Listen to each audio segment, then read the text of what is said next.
Hola, mi nombre es Petros Pilides, soy ingeniero en informática y estoy actualmente finalizando el máster en Big Data and Business Analytics de la Universidad Pablo de Olavide de Sevilla.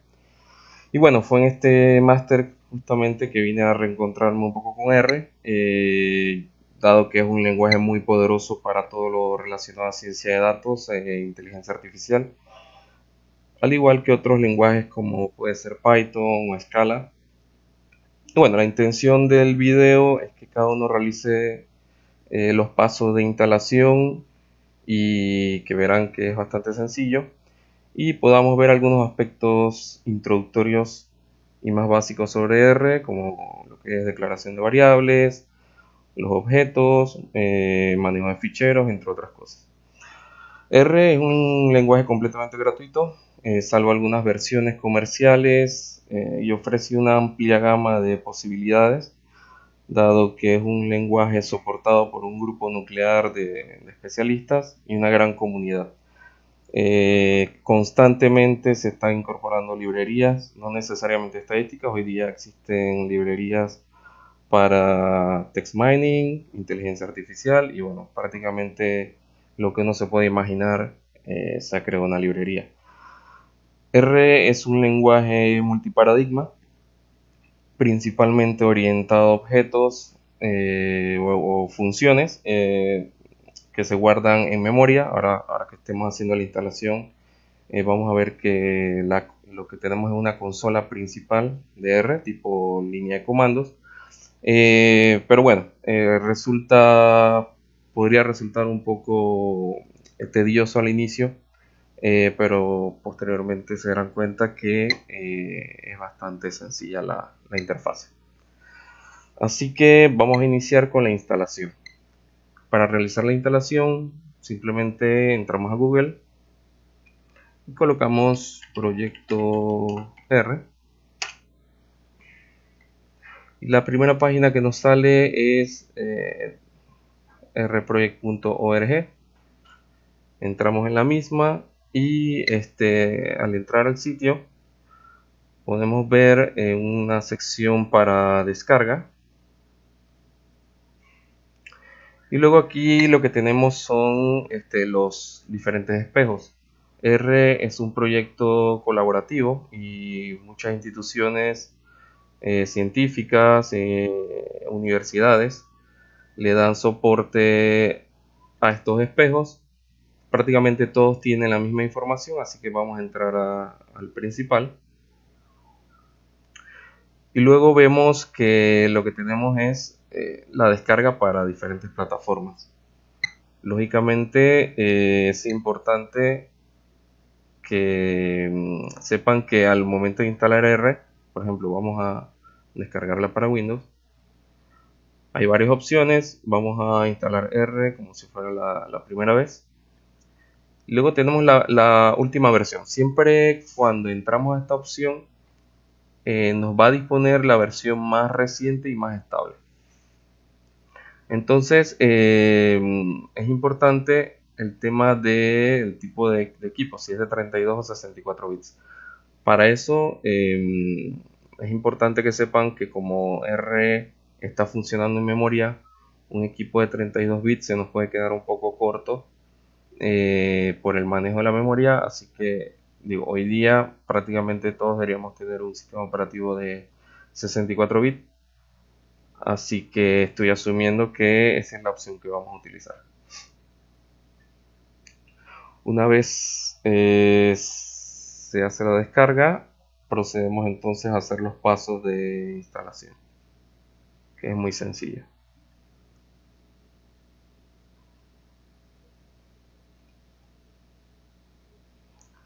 Ok, entonces simplemente es darle siguiente, prácticamente sin cambiar nada. Le decimos que crea un icono en el escritorio para poder accederlo.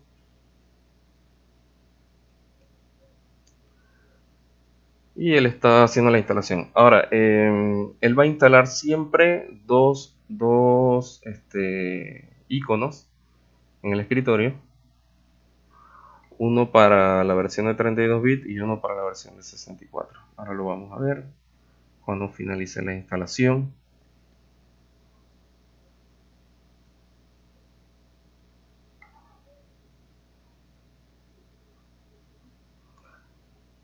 Bien, entonces finalizamos y como ven, me da el icono de R para levantarlo y vamos a escoger aquellos que tengan la versión del sistema operativo de 64 bits. Entonces podemos utilizar esta consola. Bien, la consola de R en realidad no es más que un programa bastante sencillo. Las opciones que tiene arriba no nos ayudan mucho a la hora de programar, más bien es para el entorno.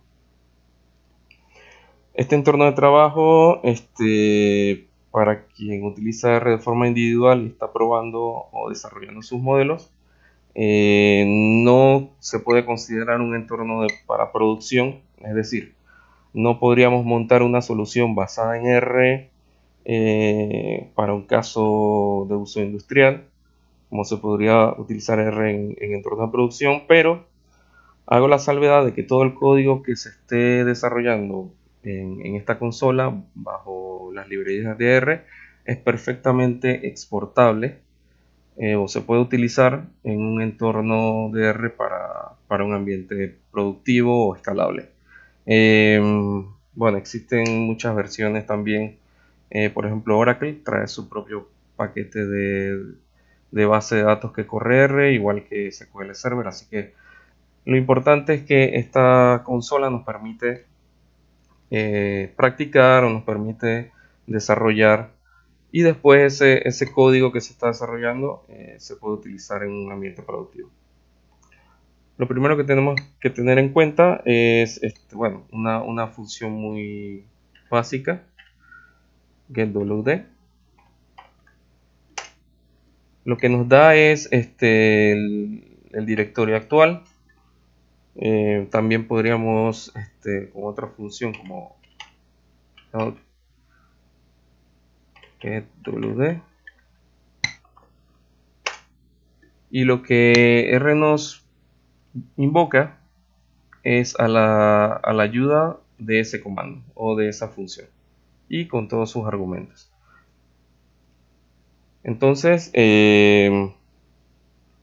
también otra forma de invocar la ayuda es con el símbolo de pregunta y la función que queremos conseguir la ayuda. Así que prácticamente son dos formas de llegar a la misma información. Si quisiéramos, digamos, acceder a la ayuda completa de R, lo hacemos a través de este comando y él iría entonces a la ayuda desde la parte inicial o el índice de la misma, y a partir de ahí pueden entrar a diferentes secciones de información, incluyendo la parte de los diferentes paquetes. Ok, entonces vamos a comenzar con lo más básico, que son las variables en R.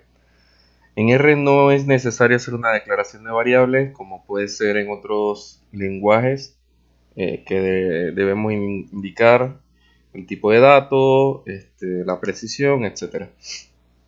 Si escribo por ejemplo n, vemos que no existe, pero al asignarle un valor inmediatamente, vemos que toma el tipo de dato del valor que estamos asignando. Por ejemplo, n es igual a 10. Para ver el valor de n, simplemente colocamos la variable y vemos que ha tomado el valor de 10. El operador igual se utiliza para asignar valores. Sin embargo, existe otro operador que es, le llamaría el apuntador, que es por ejemplo el símbolo, y le asignamos un valor como puede ser 15. Y en este caso n ha tomado el valor de 15. También podríamos utilizarlo al revés. Podríamos decir que 15 apuntando a n, o vamos a ponerle mejor 10, e inmediatamente n toma el valor de 10.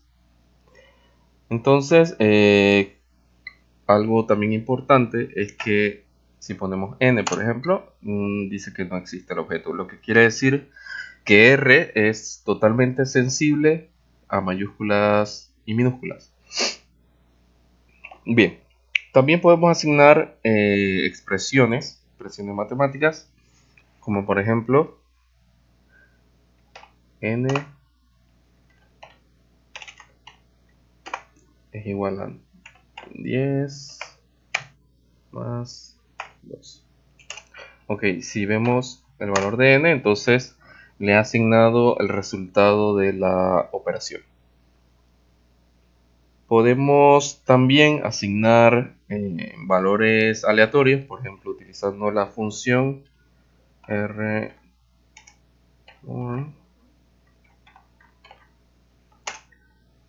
me genera cada vez que lo ejecuto un número aleatorio. Entonces podemos hacer que n sea igual a 3 más r0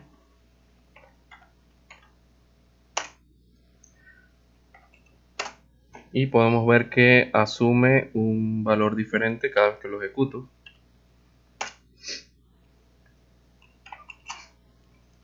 Un dato importante es el uso de las flechas del teclado, flecha hacia arriba o hacia abajo, lo cual me permite ir viendo los últimos comandos que he ejecutado. Bien, otro tipo de asignación que podemos hacer son cadenas. Las cadenas, por ejemplo, vamos a asignar name igual 1 y podemos ver que, a diferencia de los números, cuando solicitamos el valor de name lo trae entre comillas, identificándolo como una cadena.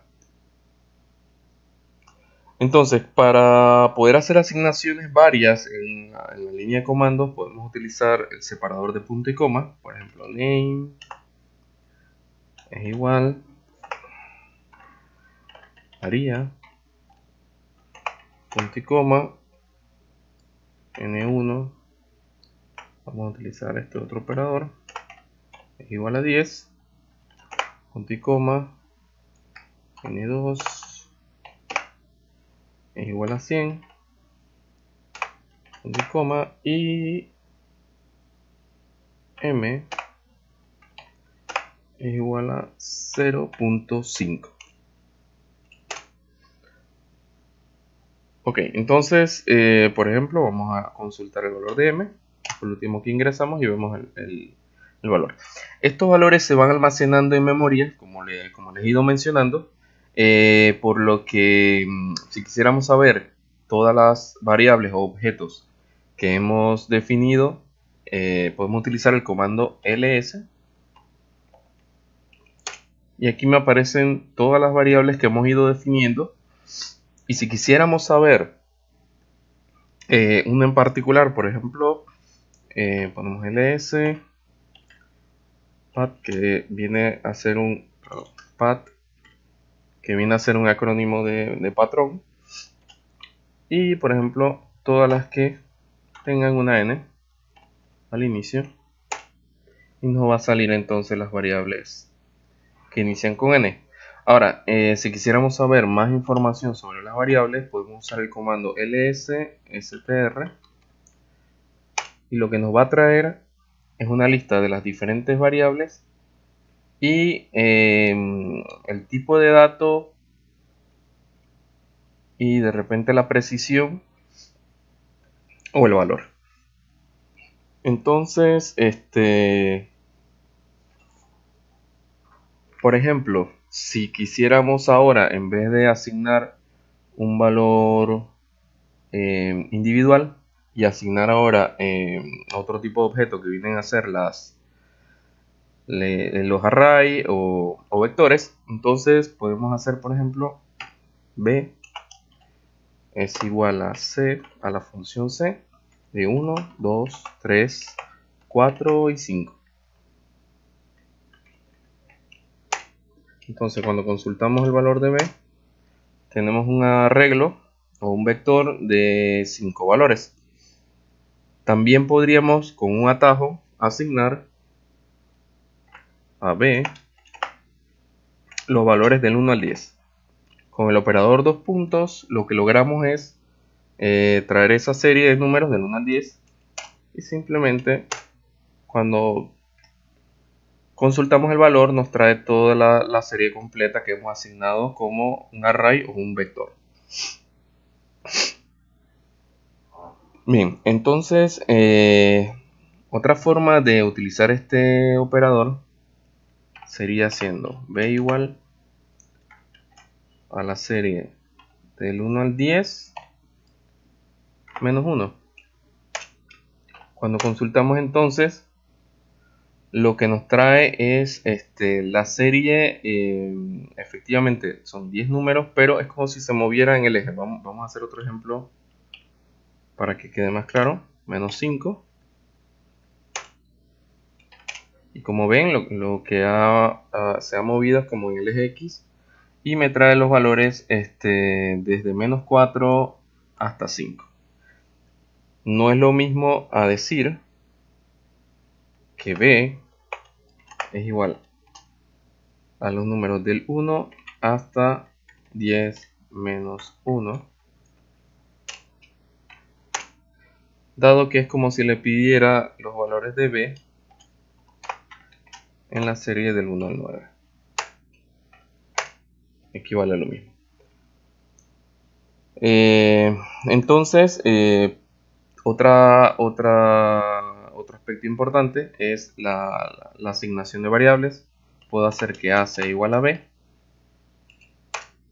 Y cuando consulto A, me trae los valores que tiene B. Ahora, no es lo mismo la asignación de A a B. Son dos variables completamente independientes. Y si yo hago un cambio por ejemplo, vamos a hacer un cambio en B. Voy a asignar un valor, no sé, 10. A permanece con los valores que copió de B y no es que la asignación signifique que cuando cambie B va a cambiar A también. O sea, quedan en espacio de memoria completamente diferentes y lo importante es que este tipo de operaciones, por ejemplo, copiar el valor de una variable a otra, de un objeto a otro, es muy importante a la hora de manipular el objeto. Por ejemplo, si voy a hacer operaciones sobre B y estoy probando, estoy desarrollando, es importante hacer una copia de los valores para que si algo sale mal pueda tener la información original.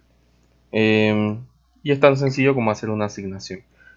A lo largo de los ejemplos he estado alternando en el uso del apuntador, pero el comando que más utilizo es el igual, que es un poco más natural para estos efectos.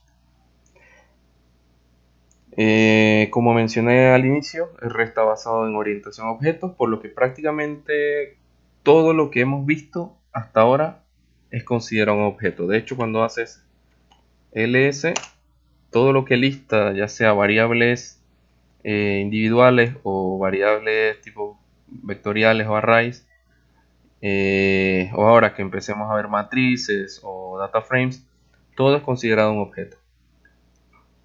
Muy bien, vamos a continuar brevemente con lo que viene siendo un objeto tipo matriz. En realidad la matriz viene a ser un array o un vector con un atributo adicional de dimensión. Entonces, para crear una matriz tenemos la siguiente función. Matrix, entre paréntesis, vamos a poner por ejemplo data es igual a 5. Número de filas es igual a 2. Número de columnas es igual a 2 también. Y listo, hemos creado una matriz cuyo dato es principalmente 5 y bueno, repetido. Lo que hace la función es que toma los datos y los va repitiendo en la medida que va llenando los espacios de filas por columnas. Entonces podemos hacer, por ejemplo, un vector data es igual a c con los valores del 1 al 4, ¿sí? Como ya hemos aprendido anteriormente. Y ahora hacemos la misma función. Vamos ok. Y lo que hacemos es, y lo que vemos es que va asignando en la medida que llena las columnas los valores. Si quisiéramos, por ejemplo, incrementar el número de filas y columnas, vamos a poner que es una matriz de 4×4. Y como vemos, lo que va haciendo es llenando las diferentes columnas con el mismo vector. Y lo repite hasta finalizar. Otra forma de crear una matriz por medio de R sería con la función dim. Asignándole los atributos correctos. Esta función se aplica al vector o array, transformándolo entonces en una matriz. ¿Ok? Sería la función dim. Vamos a hacer, por ejemplo, vamos a x es igual a los números del 1 al 15. ¿Ok? Tenemos un vector del 1 al 15. Y ahora con la función dim, bueno, vamos a ver primero cuál es la dimensión de x. Por defecto, al ser un vector, la dimensión de x es nula. Pero podríamos decirle a la dimensión de x que sea igual a una matriz de 5×3. Entonces, ahora cuando inspeccionamos el valor de x, tenemos entonces una matriz de 5 filas por 3 columnas. A diferencia del método anterior, si yo intento, por ejemplo, decirle que es una matriz de 5×5, me va a indicar que el vector al cual se está tratando de transformar a matriz no coincide con la longitud de objeto. Por tanto, no es válido. En ese caso, ¿qué sería válido? Podríamos, por ejemplo, hacer otro intento colocándole una sola dimensión nuevamente y volvemos entonces al vector que teníamos originalmente. O podríamos utilizar 15 filas por una columna, sería válido. Y vemos que me ha creado una matriz de 15 filas por una columna. Otra forma sería al revés. Vamos a crear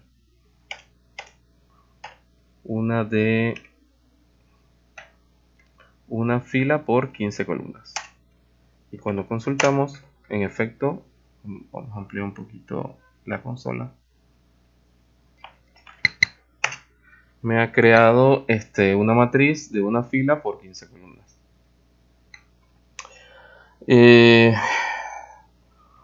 Ahora, manipulando un poco los datos, podemos acceder a los valores individuales de una variable matricial por medio del operador corchete. De hecho, esta información en la visualización nos dice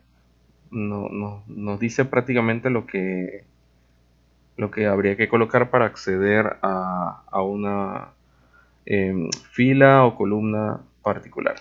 Entonces, lo que vamos a hacer es, por ejemplo, vamos a acceder, por ejemplo,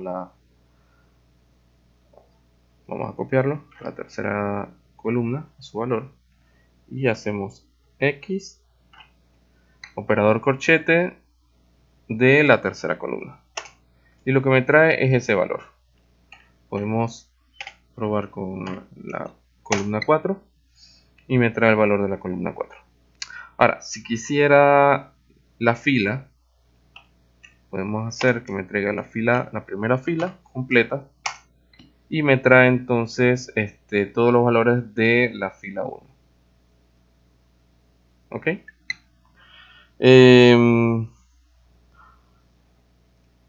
Ahora bien, vamos a hacer un poquito más interesante. Vamos a colocar, vamos a redimensionar y vamos a hacer la que teníamos originalmente de 5 por 3.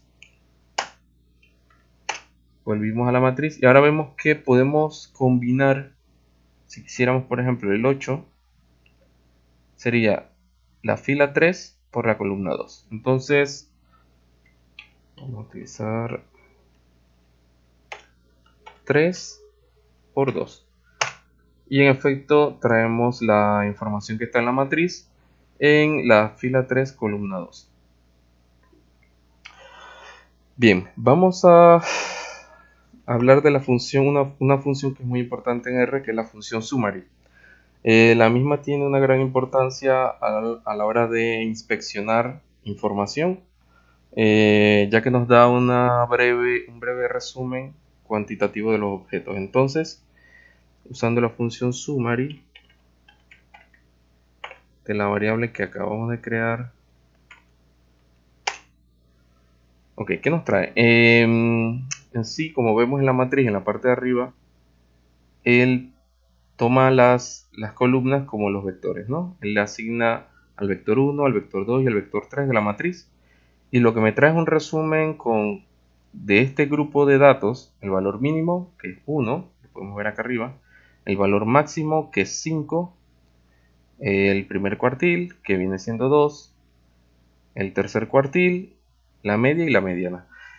Entonces, igual para el vector 2 me trae el valor mínimo, el valor máximo, primer cuartil, tercer cuartil, media y mediana, y así sucesivamente. En este caso, dado que todos los valores son numéricos, me trae este tipo de resumen. Puede darse el caso que lo vamos a ver más adelante en los data frames, que el valor no es numérico, sino carácter, y lo que termina mostrándonos es un conteo. Más adelante lo vamos a poder ver. Pero bueno, hemos visto matrices que son 100% numéricas, pero podemos crear una matriz que sea de tipo carácter. Por ejemplo, vamos a crear una variable cadena que sea igual a, por ejemplo, C Juan María, y vamos a repetir a Juan. Muy bien, con esto hemos creado un vector basado en cadenas de carácter, y ahora lo que vamos a crear es una matriz que rellene con estos valores. Vamos a crearla de 12 por 13, por ejemplo. Ok, lo que vemos aquí es que me ha creado una matriz. Vamos a ampliar un poco y repetimos. Una matriz de 12 filas por 13 columnas, repitiendo la secuencia de la cadena. Entonces, ahora lo que vamos a hacer es la función summary. Y como ven, no tengo esto asignado a una variable, pero como les había comentado al inicio, R es orientado a objeto, y al ser orientado a objeto, la ventaja es que la salida de una función puede ser el input o la entrada para otra, así que podemos utilizar estas funciones de forma anidada, así mismo como se hace en Excel, y el resultado de una sería el input para la más externa. Ahora bien, es muy importante recordar que estamos trabajando en memoria, por lo que esto que está aquí no está almacenado en ningún lugar. Siempre tendríamos que ejecutar, a menos que deseáramos almacenar la información de la matriz.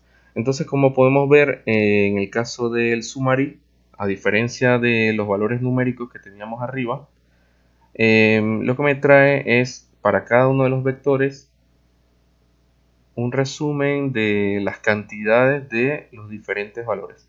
Como Juan está el doble de veces que María, y bueno, él está cargando la matriz de acuerdo a la cantidad de filas y columnas que le indicamos. Juan está prácticamente 2 veces. Y bueno, el summary nos permite eso, nos permite poder visualizar este tipo de información.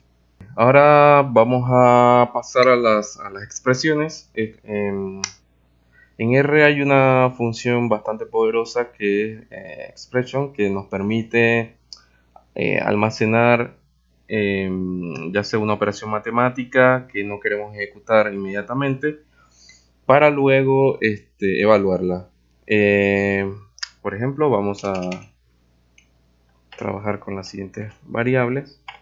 Por ejemplo, bueno, vamos a trabajar con minúscula. W igual 3, punto y coma. Y es igual a 2.5. Y Z es igual a 1. Ok, entonces si verificamos los valores de cada variable, vemos que cada una está almacenando la información. Entonces, si quisiéramos hacer una expresión, por ejemplo, utilizamos la función expresión de W entre Y más exponente de Z.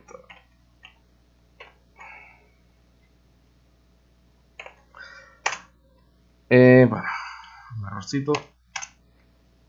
Y lo que tenemos entonces es la expresión almacenable de la operación.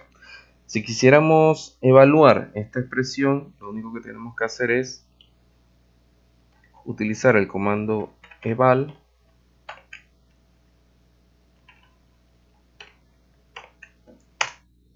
e inmediatamente él ejecuta la operación utilizando las variables que habíamos asignado. Esto es bastante práctico, principalmente cuando estamos trabajando con matrices. Podríamos almacenar, así como lo hacemos en Excel, en la matriz, en una fila y columna, las fórmulas y luego evaluarlas. Igual podría ser en un data frame. Podemos agarrar, por ejemplo, esta expresión y almacenarla en una variable. Vamos a llamarle xbar es igual a la expresión. Eliminamos el paréntesis final. Lo que tenemos es el mismo valor que vamos a utilizar después para evaluarlo. Entonces, utilizando la función eval de xbar, que es la variable donde almacenamos, tenemos entonces el mismo resultado. Pero bueno, no quiere decir que esto sea lo único que podemos evaluar. Por ejemplo, podríamos evaluar el redimensionamiento de la variable x. No sé si recuerdan cuando estábamos trabajando con la variable x. Vamos a ver. La variable x ahorita es una matriz. Podríamos transformarlo entonces nuevamente a un vector. Pero esa transformación la podríamos hacer a través de una expresión. ¿Qué es lo que tendríamos que hacer? Por ejemplo, dim de x es igual, por ejemplo, a c de 15. ¿Ok? Y para volverla a su estado original, podríamos hacer dim de x es igual a c de 5,3. Ok, aquí estamos haciendo una operación de redimensionamiento sobre el vector x. Entonces lo que haremos es, a través de una expresión, ejecutar este redimensionamiento. Por ejemplo, vamos a utilizar la misma variable xbar que almacena la expresión.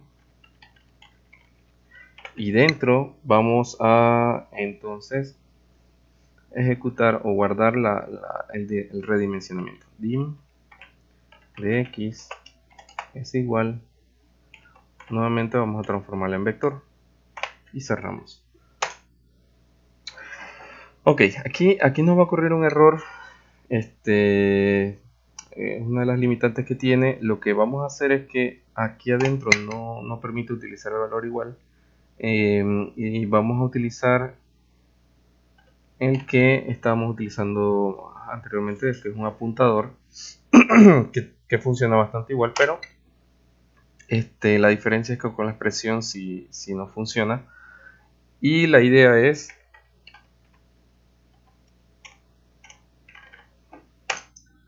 almacenar la información en la variable. Vamos ahora a evaluar la expresión, y como vemos, el valor de x lo hemos logrado variar. Si volvemos a la dimensión que teníamos antes, podemos ver que si consulto x sigue siendo un vector, y no es hasta que evaluemos la expresión que el valor de x entonces asume la ejecución de la expresión que estamos colocando. Así que prácticamente con la función expresión podríamos ejecutar, por así decirlo, R de forma dinámica. Es muy importante, como les mencioné, a la hora de trabajar con data frames, que pueden almacenar cadenas en columnas, donde podríamos tener estas expresiones y luego ejecutarlas como si fuera una hoja de cálculo, ejecutando funciones o fórmulas. Existen muchas otras funciones de tipo aritmética simples. En realidad hay mucha documentación al respecto. Por ejemplo, está la función sum, que lo que realiza es una suma.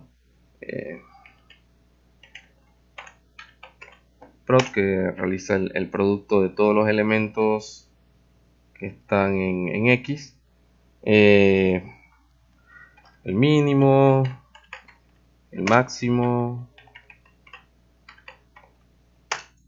y bueno, así sucesivamente. Hay infinidad de funciones que se pueden utilizar en R. Voy a estar tratando de armar un consolidado, un documento para enviárselos, para que lo tengan como guía, pero ya les digo, en la ayuda de R hay en cada una de las secciones infinidad de funciones de este tipo. Ahora bien, vamos a ver brevemente lo que son las conversiones. Las conversiones, más que nada, hasta lo que hemos visto, no hemos tenido necesidad de prácticamente indicarle qué tipo de dato es una variable. Solamente con asignar el valor, R automáticamente asume el tipo de dato. Sin embargo, en algunas ocasiones, principalmente cuando estamos manejando información, es necesario hacer conversiones de la información para tratarla. Entonces, para eso, por ejemplo, vamos a ver un ejemplo de una cadena. 1, 2, 3, 4, 5. R inmediatamente lo reconoce como una cadena. Sin embargo, si por ejemplo hago la función asInteger de la cadena 1, 2, 3, 4, 5, vemos que él internamente hace un parseo, o sea, hace una conversión de la cadena al tipo de dato numérico. Esto de repente en su momento, cuando lo necesiten, se darán cuenta, principalmente cuando estemos tratando, cargando archivos, que hay que modificar tipos de datos, etc. Otro aspecto importante es que, bueno, ese nos permite reconocer cadenas de tipo entero. Podría utilizar, por ejemplo, as.numeric, y adentro podríamos tener un valor decimal, y él lo reconoce como un número con una precisión de 2 decimales. Pero si intentamos hacer lo mismo con integer, lo que va a ocurrir es que solamente me va a reconocer la porción que corresponde al número entero. Es muy importante que esto lo tengan en cuenta a la hora de hacer conversiones. De igual forma, ocurre lo contrario. Tenemos la función character,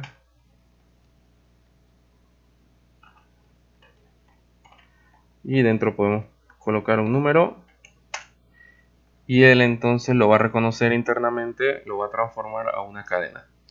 Es importante que tomen en cuenta, hay otros conversores prácticamente para cualquier tipo de objeto, pero es importante saber en qué momento se va a utilizar y si el objeto destino de esta conversión soporta su estructura. En la documentación de R existe mucha información acerca de los tipos de datos que se pueden convertir, y bueno, importante saber que si por ejemplo estamos convirtiendo una cadena a numérico, dentro no puede tener por ejemplo un carácter. Cosas como esa hay que validar los datos antes de hacerle un parseo o una conversión. R tiene un conjunto especial de objetos llamado DataFrame, bueno, que viene a ser uno de los más importantes para R. Yo lo compararía un poco con una hoja Excel. Sería lo equivalente en R.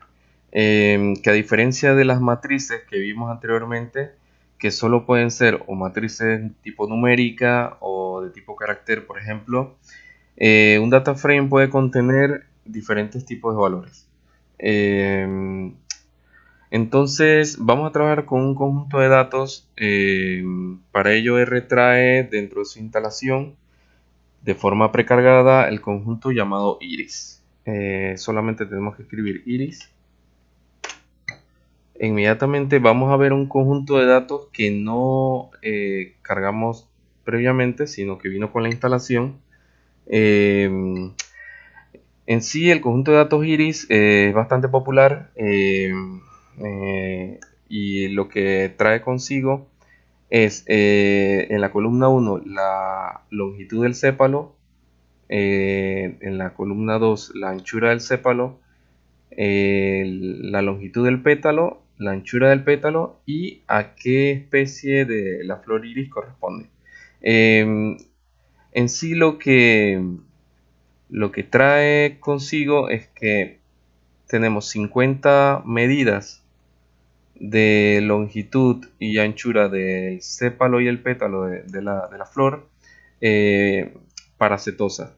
De igual forma 50 medidas para la especie versicolor y 50 medidas para la especie virgínica. Entonces con esta información podríamos inspeccionarla rápidamente con la función hit. Lo que nos trae son los primeros 6 registros del data frame. Para el caso de hit, lo que nos permite principalmente es al momento que estamos cargando un archivo, que lo vamos a ver más adelante, poder visualizar los primeros registros, principalmente cuando estamos evaluando si tiene registros de cabezal, títulos, etc. Y también tenemos la función tail, que nos permite ver entonces lo contrario, los últimos 6 registros del data frame. Entonces, si quisiéramos de repente tener una visión sumarizada, vamos a utilizar la función summary de iris, y lo que tenemos entonces para cada una de las columnas, en el caso de que sean numéricas, son los valores mínimos, máximos, los cuartiles, la media y la mediana. Y para los valores que son de tipo carácter, entonces lo que hace es un conteo de la cantidad dentro de esa columna, de ese data frame. También podríamos hacer un summary de un subconjunto, por ejemplo, del cabezal.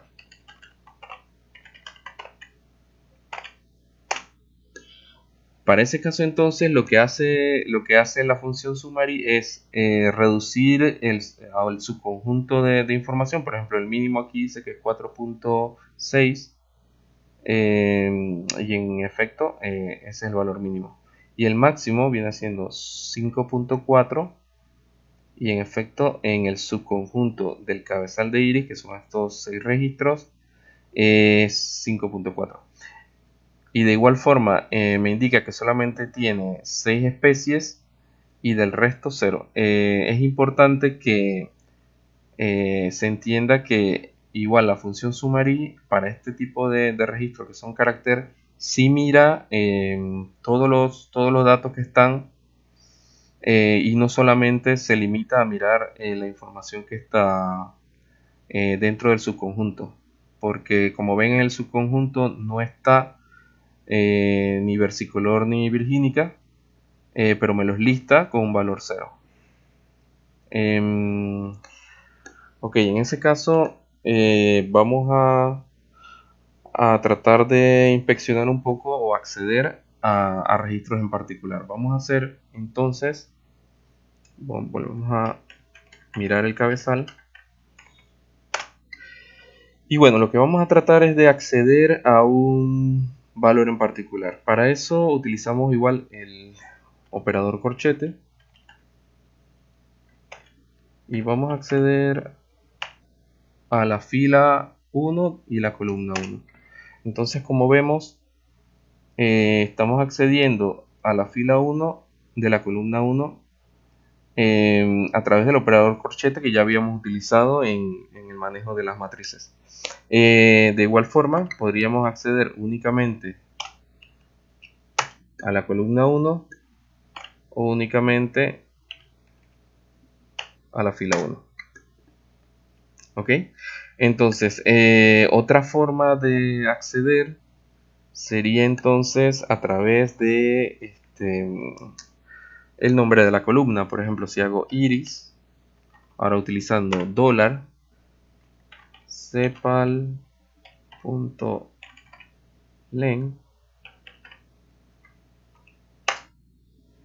equivale a lo mismo que haber escrito con el operador corchete el acceso a la columna 1. Entonces tenemos dos formas de acceder a la información que está dentro del data frame.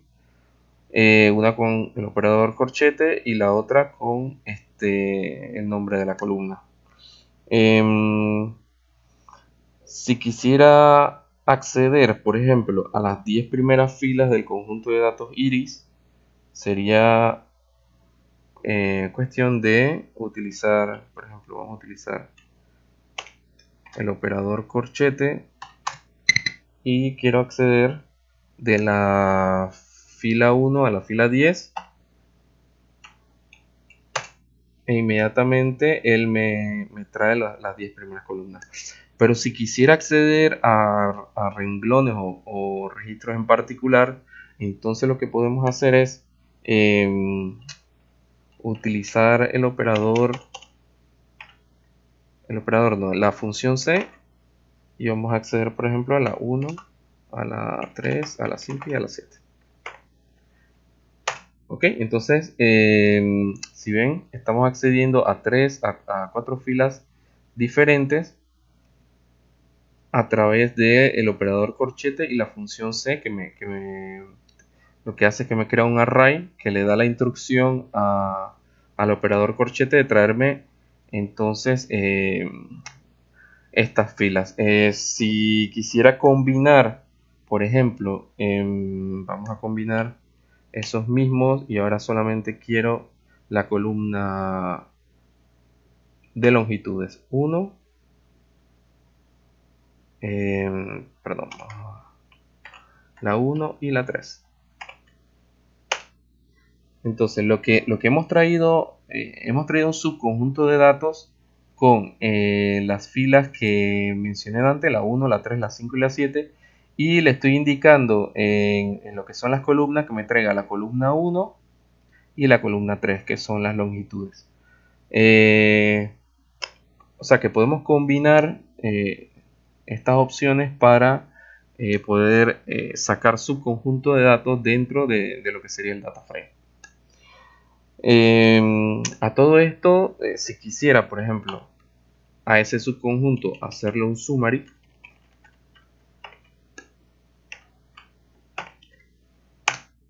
entonces como ven, a diferencia de los summary anteriores, que era sobre todo el conjunto de datos de Iris, este se ha reducido únicamente al conjunto de información que le estoy presentando en el subconjunto de datos.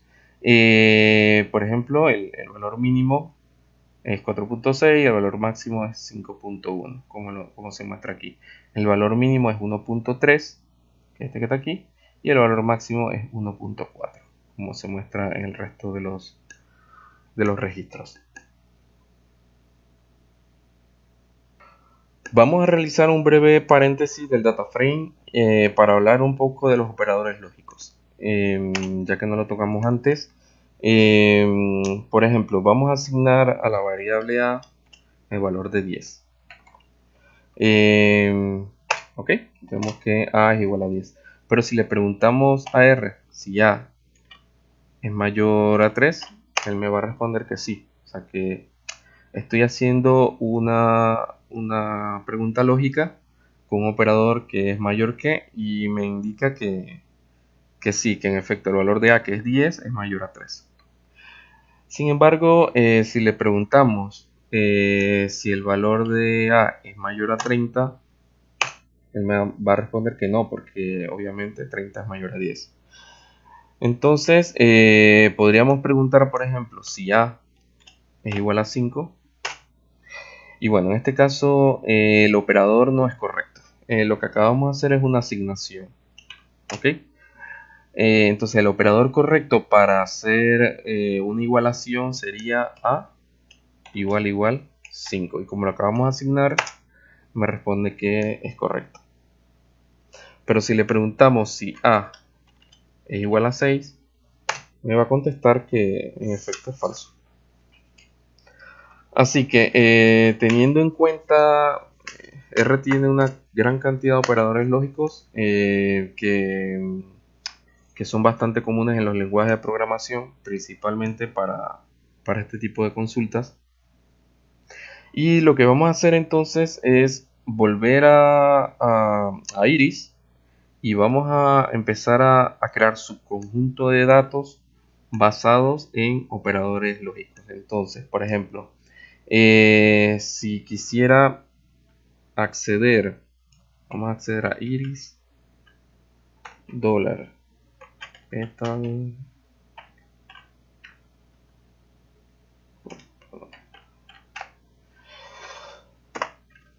Le decimos que queremos el subconjunto de datos de Iris cuya anchura del pétalo sea mayor a 2.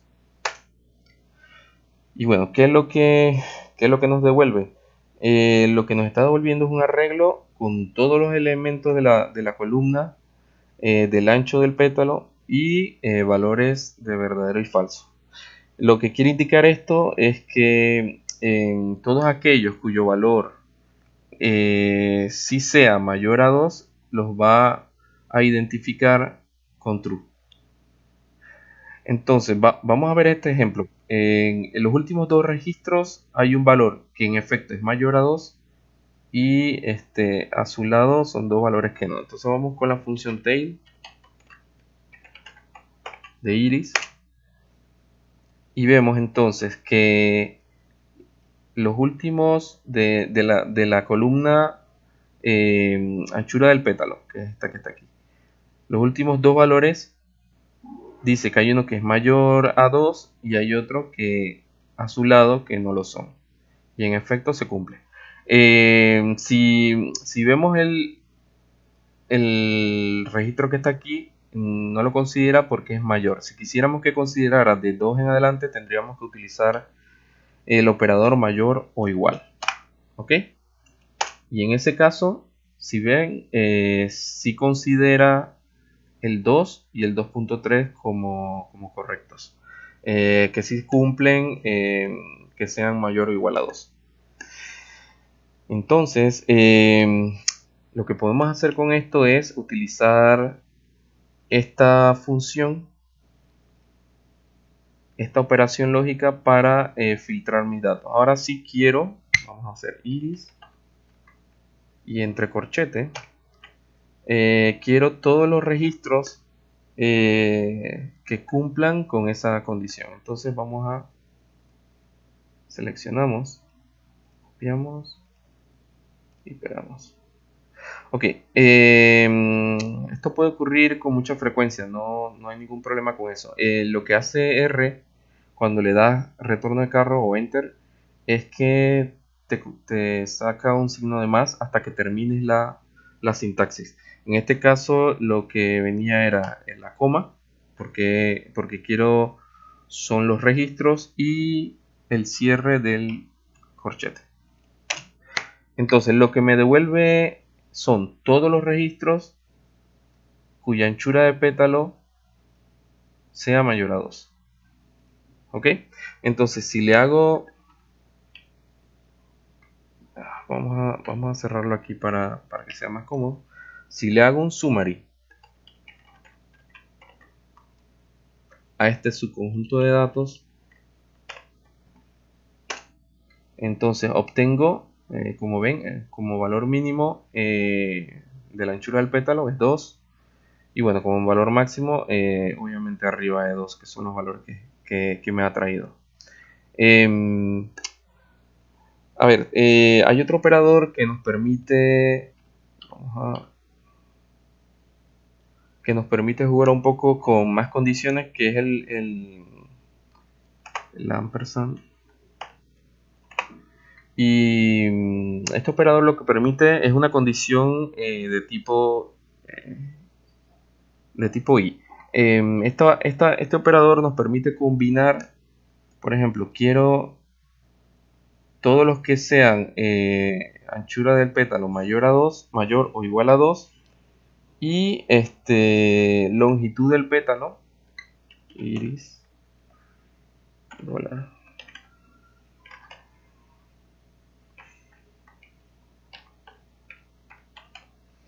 que sea mayor a 6. ¿Ok? Entonces cerramos corchete e inmediatamente lo que me va a traer es en efecto todos los que la longitud del pétalo sea mayor a 6. ¿Sí? Y que la anchura del pétalo sea mayor o igual a 2. Entonces, con esto podemos combinar infinidad de condiciones, tanto para la búsqueda dentro del registro, como dentro de las columnas. Podríamos combinar incluso, si quisiéramos, que solamente me trajera los mismos datos que hemos pedido, pero solamente quiero las 3 últimas columnas. Para eso entonces podemos hacer, ok, vamos de la 1, 2, 3, de la 3, 4, 5, de la 3 a la 5, 3, 2.5. Ok, y con eso podemos traer entonces no solamente los registros que queremos, sino también las columnas que queremos. Entonces es una forma de agarrar un data frame y ir reduciendo la información hasta que demos con la información que queremos procesar. Bueno, ahora voy a hablar un poco sobre las sustituciones. Las sustituciones de valores. Si recuerdan, al utilizar el operador dólar, vamos a acceder a la columna de especies de iris. Podemos ver el vector completo de los 150 valores de la columna especie. Pero si quiero ver, por ejemplo, de esa misma columna, iris, dólar especies, con los corchetes, los registros del 1 al 10, entonces únicamente obtenemos los registros del 1 al 10. Si quisiera los 10 últimos, entonces vamos del registro 140 al registro 150. ¿Ok? Es igual como lo habíamos visto al momento de manipular los vectores. Por ejemplo, C de 1, 2, 3, 5, 7. Ok, el vector 1, 2, 3, 5, 7. Si quisiera, por ejemplo, con el operador corchete acceder al primer valor, simplemente accedo al primer valor. Pero si quisiera el quinto valor, por ejemplo, debería traerme el quinto valor, que en este caso es 7. Pero ¿qué sucede si tuviese lo siguiente? C, 1, 2, 3, de iris, dólar, especies. Bien, en ese caso lo que tenemos es una sustitución, que al aplicarlo sobre la columna de especies, lo que hace es que el primer valor del vector sustituye al primer grupo de valores, que en este caso es setosa. El segundo valor, el que continúa, que es versicolor, y el tercer valor, el de virgínica. En R las sustituciones son bastante funcionales, principalmente cuando estamos graficando. Por ejemplo, si en vez de números lo que quisiera es hacer un reemplazo por ejemplo, colores, vamos a ponerle rojo. Acá vamos a poner azul. Y por último, verde.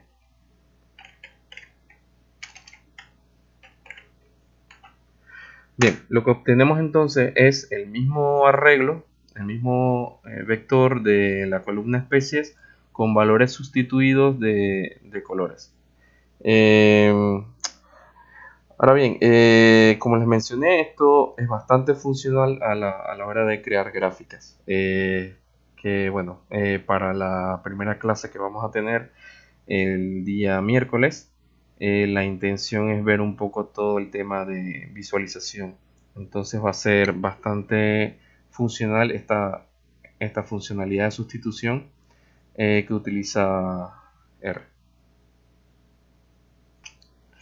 Bueno, ahora vamos a trabajar un poco con lo que es ficheros o datasets. ¿Ok?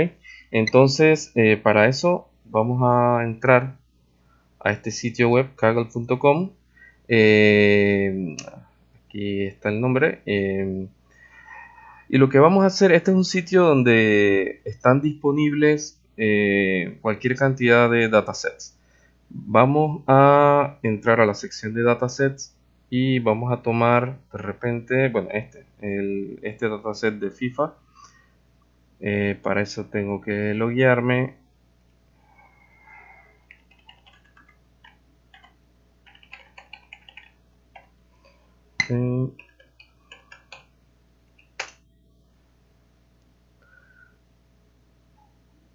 Inválido. Bueno, vamos a loguearnos con la cuenta que se autentique directamente. Perfecto. Bien, entonces lo que hacemos, si ven aquí hay cerca de 8830 datasets de cualquier clase. Y vamos a utilizar este de la FIFA. Información estadística del mundial. Entonces, lo que haremos realmente es, lo que permite la plataforma esta es visualizar rápidamente el contenido del dataset y cierta información. Por ejemplo, aquí rápidamente podemos ver el contenido, es más que nada información estadística. Y lo que haremos es descargarlo. ¿Okay? porque lo que nos interesa realmente es hacer una prueba de carga. Bien, vamos a renombrar, vamos a arrastrarlo al escritorio. Cerramos, y vamos a renombrarlo y le vamos a dejar solamente FIFA 2018 pegado. Ok, entonces,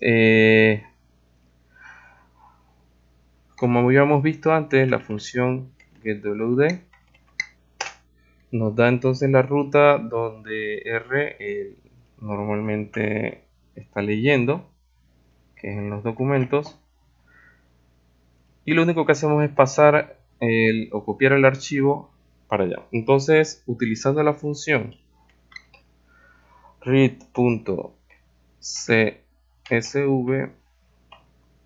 y pasándole el nombre FIFA 2018.csv, entonces podemos automáticamente leer el archivo. Como ven, es bastante sencillo. Ahora, este archivo obviamente es un dataset que está bastante limpio. De hecho, para colgarlo en el sitio web donde entramos tiene que tener ciertos estándares, así que digamos que no tuvimos muchos inconvenientes a la hora de cargarlo. Pero bueno, como les he mencionado antes, solamente lo estamos cargando más en memoria, más no lo estamos asignando ni almacenando ninguna variable. Pero podríamos asignarlo, por ejemplo, una variable que le podemos llamar FIFA, e inmediatamente hemos creado una variable de tipo DataFrame, que si la consultamos posee los mismos datos del dataset o del archivo CSV. Ahora bien, vamos a hacer un summary de la variable FIFA y podemos observar que bueno, tiene diferentes tipos de columnas de tipo, la mayoría numérico, exceptuando algunas que son valores no numéricos. Y lo interesante es que con el summary tenemos una visión rápida de cada una de las columnas. Ahora vamos a hacer algo interesante. Vamos a dañar un poco el archivo. Cuando digo dañar es para efectos de la prueba. Entonces vamos a abrir el archivo CSV y como podemos ver está bastante limpio, pero vamos a hacer algo rápido. Vamos a duplicar el título y vamos a colocar en el último renglón también el título. Con esto lo que estoy haciendo es realmente imposibilitando una carga tan sencilla como la que vimos en antes. Entonces ahora vuelvo, creo que salvé, vamos a salvar de vuelta, sí. Ok, ahora si inspeccionamos el archivo FIFA, okay, nos vamos a dar cuenta que tiene la primera columna de título como un primer registro, lo cual provoca que al hacer el summary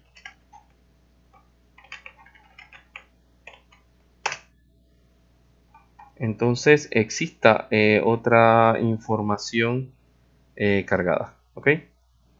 Ahora vamos a dañar un poco más el archivo cambiando el separador. El separador de coma, ahora vamos a ver.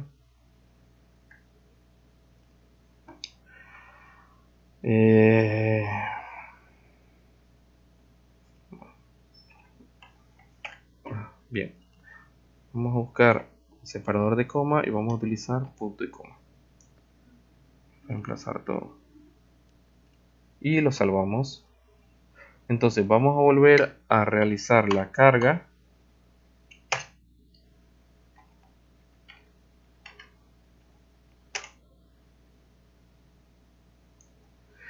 Y vemos que el archivo ahora está bastante ilegible, ¿no? O sea, no ha sido una carga correcta. Si hacemos el summary de FIFA, vemos que no, a ver, no se parció correctamente el archivo. ¿Qué hemos hecho con esto? A ver, hemos tratado de emular situaciones que se pueden dar al momento de cargar un archivo, dado que el dataset estaba bastante limpio, y le hemos cambiado le hemos colocado registros al inicio y al final, y le hemos cambiado el separador. Entonces lo que vamos a hacer ahora es utilizar la misma función para leer el archivo, y vamos a utilizar un atributo que es separador. Y le vamos a indicar que el separador es punto y coma. Ok, en ese caso, si volvemos a hacer el summary,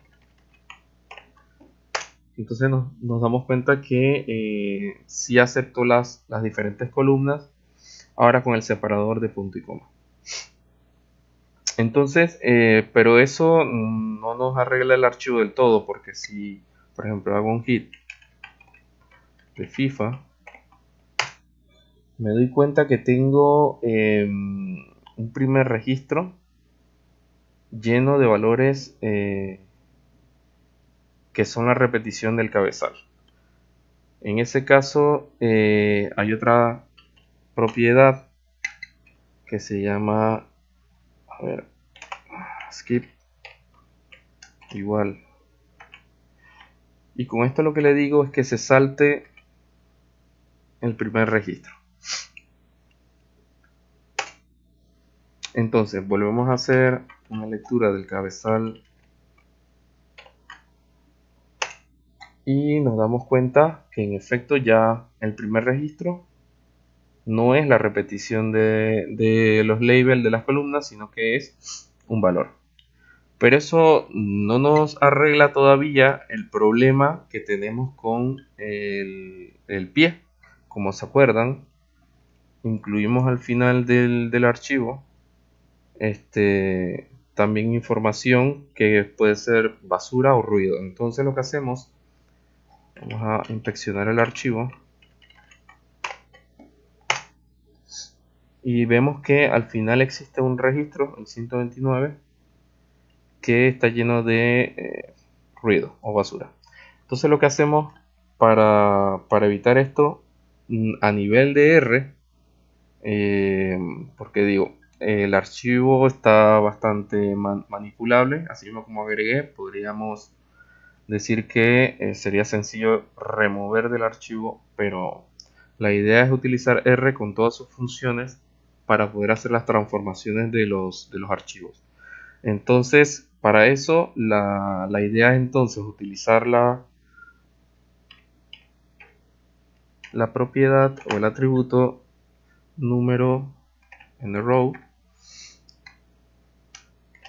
y lo que haremos es que vamos a tener certeza aquí de la cantidad de líneas, y la cantidad de líneas que quiero son 128. Si lo ven acá en la barra inferior, dice 128 filas seleccionadas. Entonces indicamos que son 128 y volvemos a ver el pie del archivo y vemos que tiene 128. Podemos verificar con el archivo origen que el renglón 128 es Croacia, Francia. Entonces nos vamos al final del archivo y en efecto el último es Croacia, Francia. Entonces lo que hicimos fue no solo remover o saltarnos el primer renglón y dejar el de cabecera, sino tomar la cantidad de registros que me interesan, dejando ese último registro como ruido. o basura. Entonces ya está asignado entonces a la variable FIFA, y vamos a ver, vamos a hacer un último summary.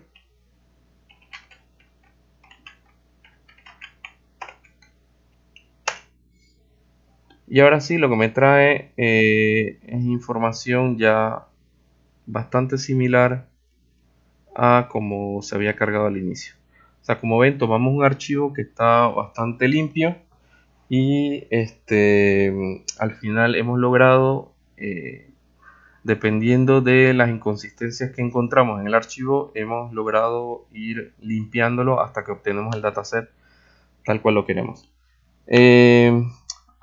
Ahora vamos, como ejemplo, vamos a tomar el data frame FIFA y vamos a hacerle algunas consultas al archivo. Por ejemplo, si quiero saber el número de filas en la row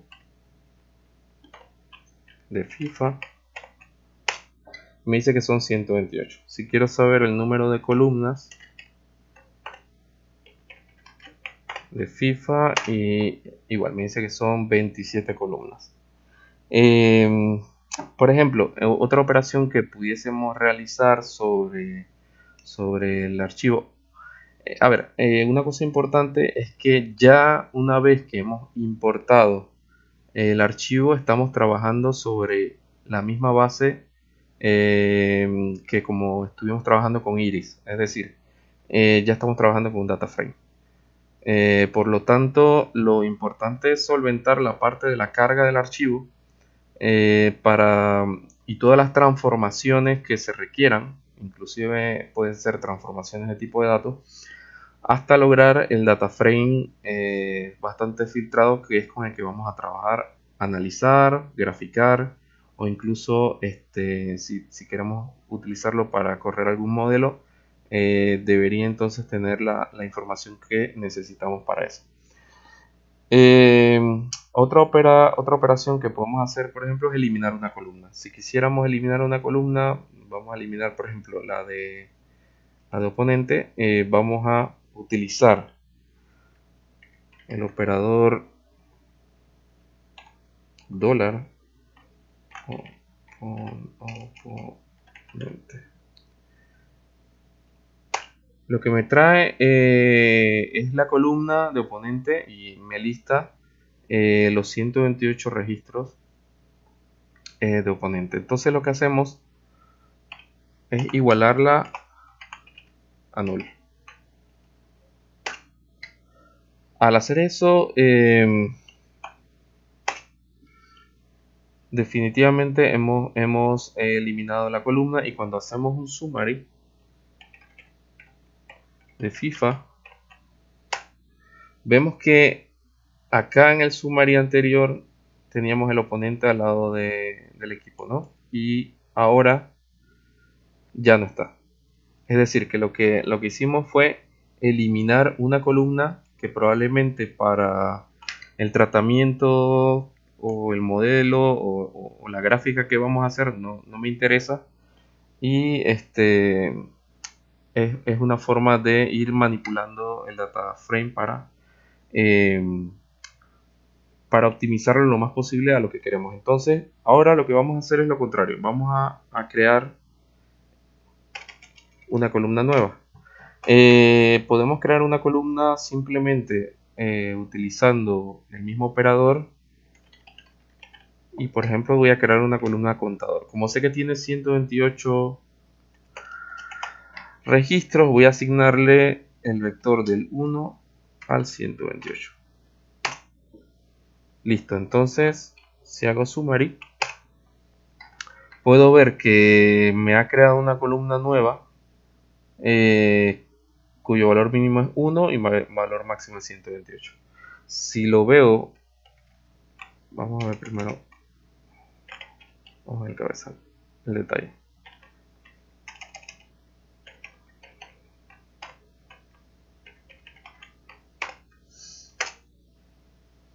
Bien, si veo el final del archivo, del data frame, podemos ver que tiene una última columna que es contador, que finaliza en el número 128. Entonces lo que hemos hecho es agregar una columna al archivo, al data frame, y le hemos asignado un valor. De esa forma ya tenemos cómo manipular el data frame, tanto eliminando columnas como agregando columnas.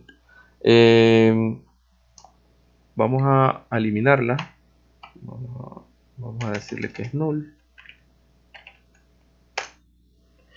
Y ahora lo que vamos a hacer es, por ejemplo, listar todas las columnas del data frame. Entonces podemos hacerlo con call names.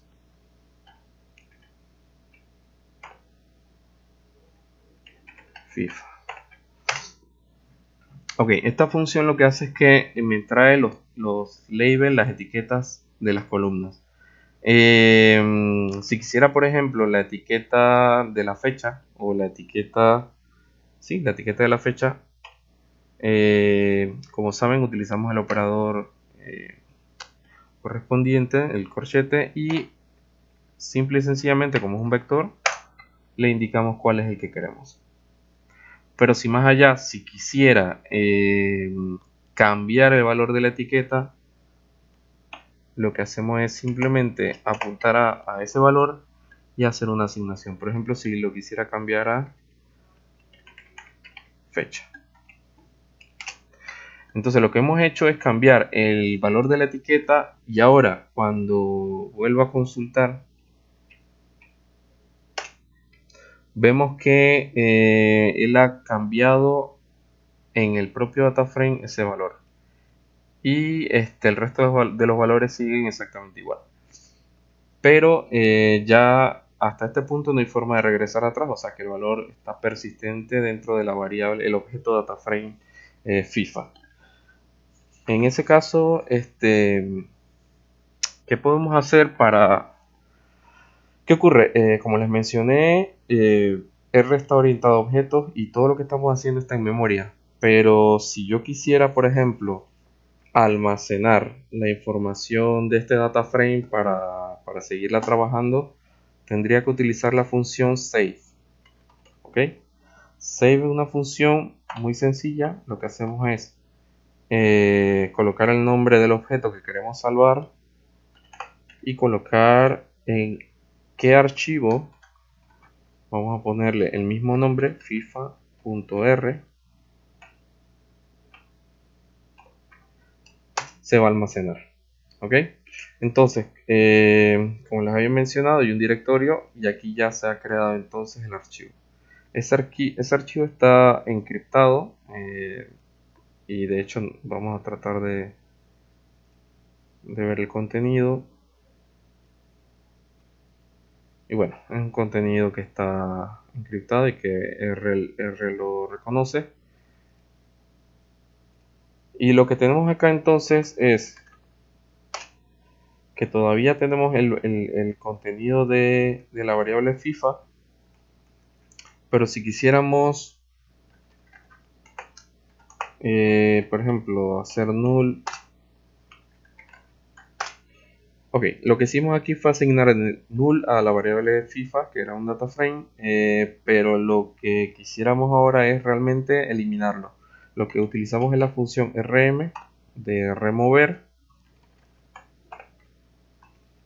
Incluso lo estamos eliminando de la memoria de la consola. Entonces, si tratamos de acceder al data frame FIFA o a la variable, ya no se encuentra. De hecho, si hacemos ls, no la vemos por ningún lado. Pero todo lo que habíamos trabajado, desde la carga, el procesamiento de los datos, lo hemos almacenado en el objeto FIFA.r. Entonces lo que hacemos es que con la función load hacemos referencia al mismo nombre del archivo, FIFA.r, y listo. Si hacemos ls, por ejemplo, a ver, aquí está la variable FIFA. Si hacemos ls.str, que me debe listar más información, vemos que la variable FIFA la reconoce como un data frame, tiene 128 objetos con 26 variables, que son cada una de las columnas. Y de cada una de las columnas me está colocando incluso el tipo de datos y una muestra de los datos.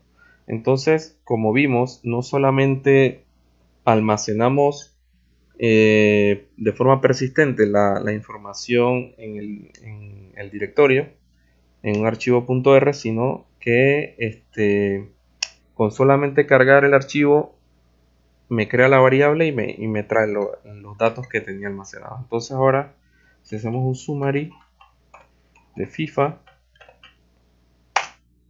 volvemos a acceder a la información del mismo. Bueno, ya para finalizar, vamos a tocar muy por encima el tema de las gráficas y muy por encima también el tema de la programación o algunas sentencias, bucles o condicionales en R, que personalmente no los uso mucho, pero lo dejo como base. El tema de las gráficas sí lo vamos a ver en la clase presencial. Vamos a ver que es algo bastante poderoso, el tema de visualización R para análisis de datos y encontrar patrones. Pero ahorita voy a tocarlo muy por encima. Por ejemplo, vamos a inicializar dos variables. Por ejemplo, x es igual, vamos a asignarle 10 valores de forma aleatoria. Si revisamos, me está asignando una secuencia con 10 valores, igual una variable y.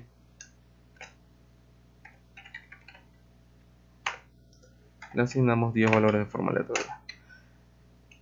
Entonces lo que vamos a hacer muy brevemente es utilizando la función plot, pasándole como parámetros x y y, obtenemos una gráfica.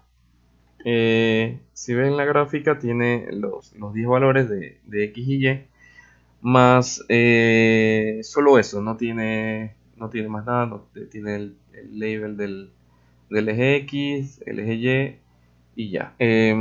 Si por ejemplo cambiamos,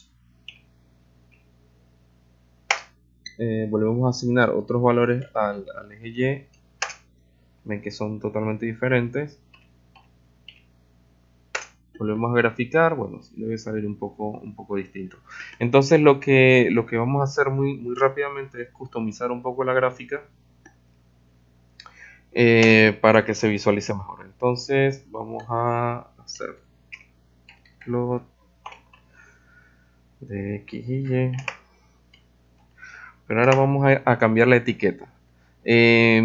Prácticamente todas las funciones se les pasan propiedades. Por ejemplo, xLabel le voy a llamar, vamos a llamarle por ejemplo números en eje X. Ok, y lo mismo para la etiqueta Y. YLabel números en eje Y.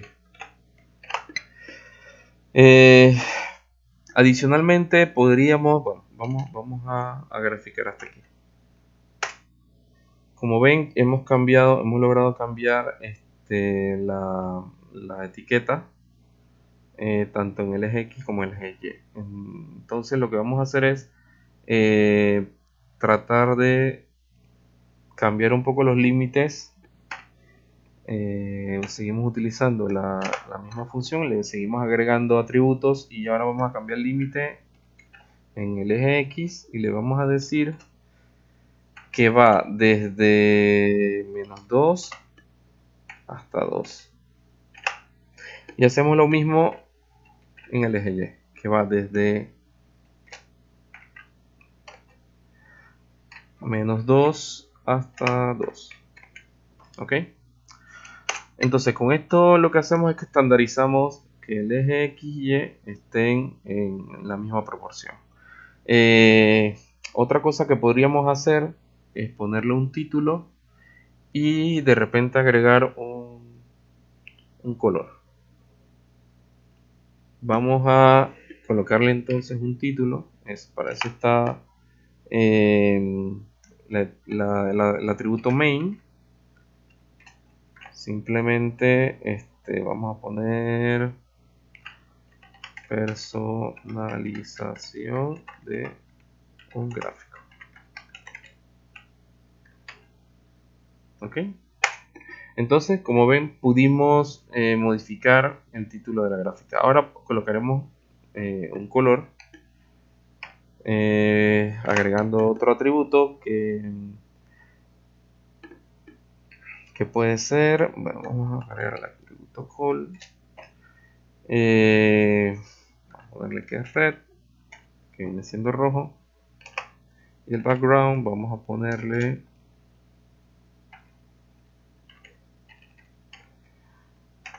color amarillo. A ver, pareciera que no toma el color.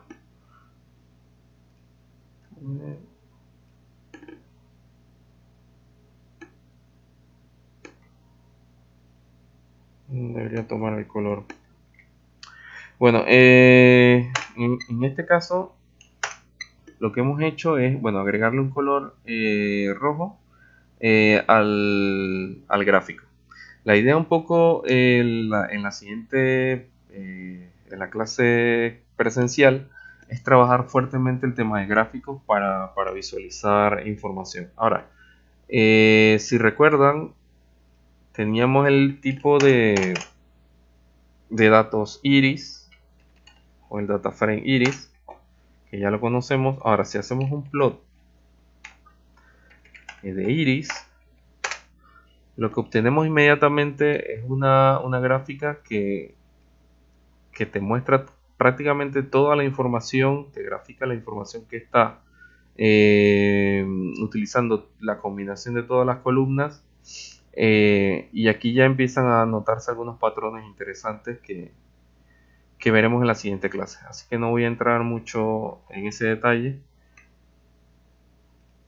Y ahora, muy brevemente, como les mencioné, voy a tratar el tema de la programación.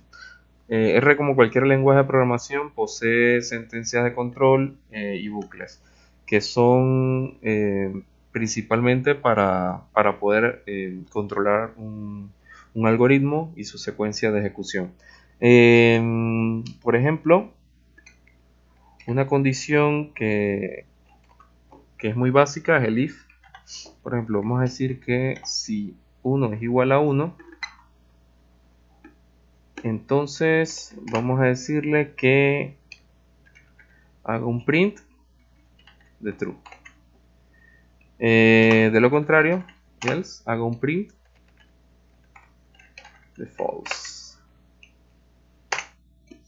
Ok, obviamente 1 es igual a 1, entonces me imprimió correctamente lo que estaba esperando. Pero si le digo 1 es igual a 2, lo que esperaría es que me imprima que es falso. Entonces, el if es una sentencia de bifurcación, de control bastante básica. Y ahora vamos a ver los bucles. Por ejemplo, vamos a utilizar el for. Por ejemplo, voy a recorrer desde i dentro de la secuencia del 1 al 10. Y luego abro llave, voy a hacer lo que esté dentro esa cantidad de veces. Es decir, voy a imprimir, por ejemplo, el valor de i. Entonces lo que espero que haga es un recorrido de i dentro de una secuencia de 10 valores, y lo que va a hacer es imprimir el contenido de i. Entonces, como ven, es muy sencillo. Hay que nada más cuidar la sintaxis y la condición que se cumpla si no podría quedar en un loop infinito y bueno, es bastante similar a cualquier sentencia for que hayan podido utilizar en otro lenguaje.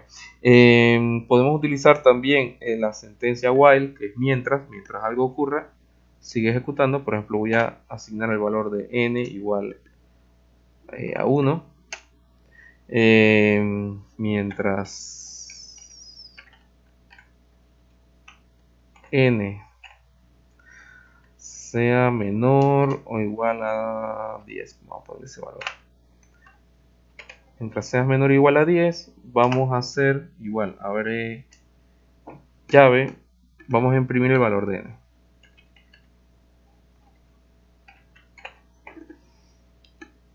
Y con punto y coma podemos separar porque no necesariamente tenemos que ejecutar un solo comando, podemos separar varios comandos.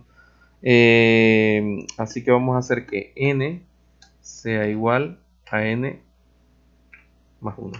Si no hacemos esto, en lo que podemos quedar es en un loop infinito, o sea que n, si no hacemos que n se incremente en 1, podríamos hacer que n sea 1 siempre y por ende nunca va a salir de ese loop. Entonces,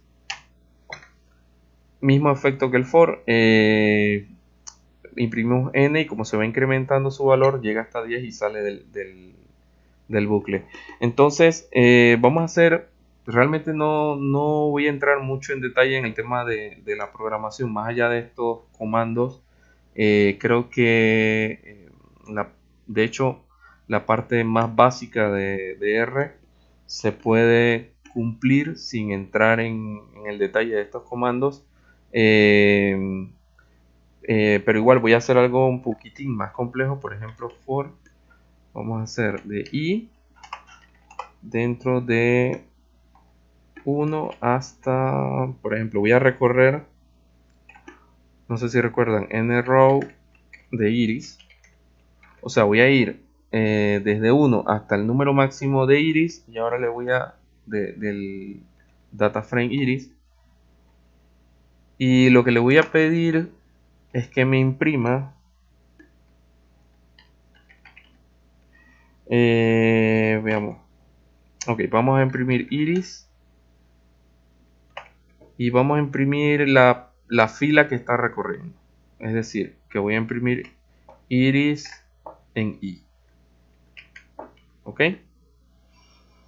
entonces lo que hace esto al final, vamos a cerrar el corchete, lo que hace esto al final es recorrer todo el dataset, el data frame de iris, y va imprimiendo en cada línea cada uno de los registros. O sea, el registro que estoy parado y que viene siendo 1 me lo imprime.